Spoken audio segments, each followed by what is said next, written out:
Okay, fight fans, I have another video for you here. I told you I had some articles that I had been collecting. Let's start with January 21st, 1915. Now, this is just the front page of that paper to see what kind of stuff was going on around that time, what was making front page. Lynched 2 women and 2 men in Georgia. Father, son, and 2 daughters are taken from jail in Jasper County, Georgia, and hung one by one on the same rope.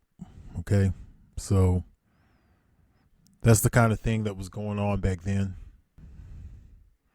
There was also a boxing article in this same newspaper. It's called Status of the Negro Boxer. It says one of the writers on sporting subjects of the New York Sunday Tribune said in an article published January 17th that the day of the Negro Boxer is swiftly passing, and that in the next few years, a high-grade Negro pugilist will be as rare as a good white heavyweight is today. Right here, they're talking about the status of the Negro Boxer, which is something that they've been doing in 2019 and 2020. I've heard Larry Merchant, Paulie Malignaggi, and others speak on this same kind of subject matter. That's just one example of an article that I found interesting because that's come up today. Let's go back here. Let's see. We have February 21st, 1912. All right. Tom Andrews predicts a mighty hard summer for the Negro boxers. And here you have, I guess, what's supposed to be 3 boxers saying nobody loves us. It looks like a hard summer for Negro boxers who have been eating chicken regularly in Paris, London, and some American cities. Even Jack Johnson is not burning up the world these days. Basically, the point of this whole article is to say, here, let me give you an example. The clubs won't hire them because the public is tired of matches between white and black men. They are being put out of business, so there's some kind of protest against whites and blacks fighting, okay? If you put on those kind of shows, people are not going to support it. That's what's going on. But I ended up finding out, hold on, let me show you something else. The animosity against the Negro boxers is in the air. They are not as popular in Australia as they were. Okay, now let me tell you something about Australia, okay? A lot of the black fighters, and I found this over the past few weeks, I've been reading about this, but a lot of the black fighters was shipped over to Australia, and what happened is their managers would take them over there, dump them off in Australia, come back, continue to collect 80% of whatever wages that they earned through fighting. But what ended up happening sometime later, and I'm going to show you some articles on this, okay? But what ended up happening down the line was the Australian gym owners started telling these guys to keep their money and things like that. And every time they was having bad relations with black fighters that were making their money somewhere else because the American public refused to see them in America. So when they were on bad terms with the black fighters, they started writing articles about how they're boring fighters, how they're scary. They called them yellow back then. Yellow was the word they used. How black fighters are yellow. I've seen all this stuff, man. But they would pick and choose. Yes, indeed. They would pick and choose when to draw those lines, okay? Let's go into another article.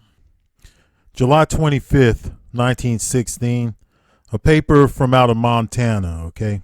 They're saying here, line in the big city, Negro boxers are now allowed to mix it with whites, according to a recent ruling made in the Empire State, okay? Let's come out of that and let's read into this a little closer.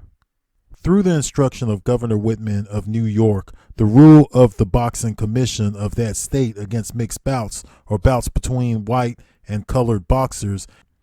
Basically, what they're saying in this article is that blacks and whites could fight each other again as long as the white pugilists agree to meet them, okay? So it's up to the white pugilist at this point is what they're saying, okay? So they want to be able to make sure they get as much money as they can so everybody could eat well. Everybody except for the fighters, I'm sure. August 3rd, 1913. You see there's an article called Negro Boxers Have Plenty of Courage. Only prejudiced fight fans adhere to the theory that they are yellow. Okay, that's what they would say back then, yellow. They would call it yellow, If you're scared, you're yellow. There is a certain class of boxing fans who delight in claiming that every Negro boxer is yellow. When you take a close look at this article, what they're doing is they're basically questioning if black fighters are scared or not, okay? That's what they would say back in the day. They would call them yellow. If they call someone yellow, if anyone say you yellow, they're saying you're scared. That's what they're saying.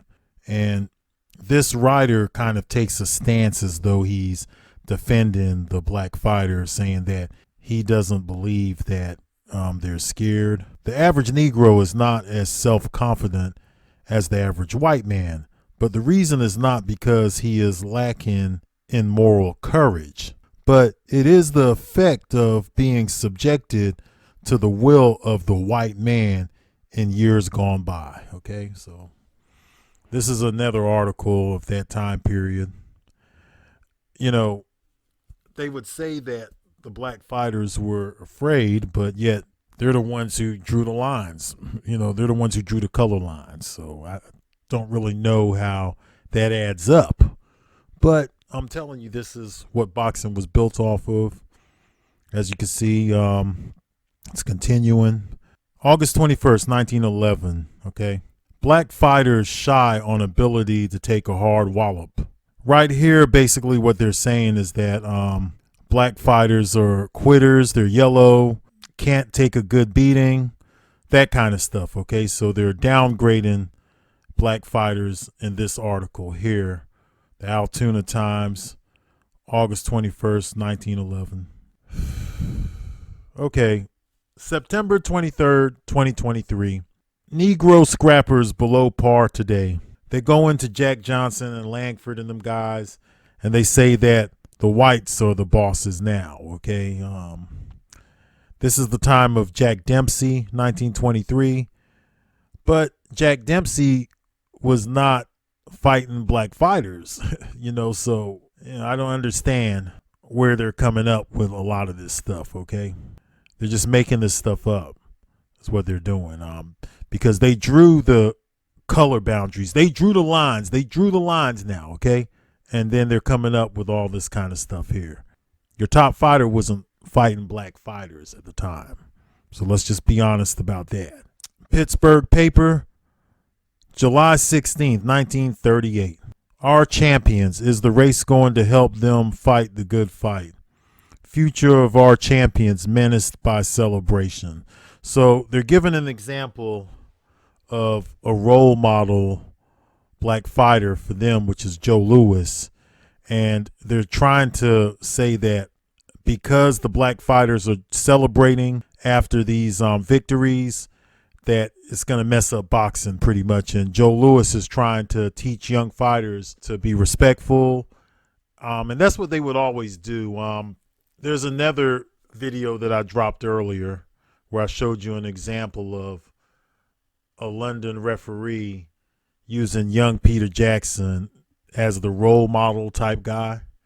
Then there was Jeffries, who had a problem with Jack Johnson, and he used Jack Johnson's sparring partner as an example of what a black man should be, and said that the guy now trains with him. So this kind of stuff has been going on. 1938, I took you into 1911. I took you in 3 decades right here of stuff, okay? You have to understand what the sport was built off of, okay? Race will always be a part of boxing. I'm just telling the truth, man. If you don't talk about it on your platform, people will continue to talk like this at home, the barbershop, over the card table, at a gathering, family function, it don't matter. Boxing parties, these type of discussions take place, and they will continue to take place, whether you want to do it on your platform or not. But don't try to make it look like this is not what boxing was built off of. Let's not sweep things under the rug, okay? Thank you.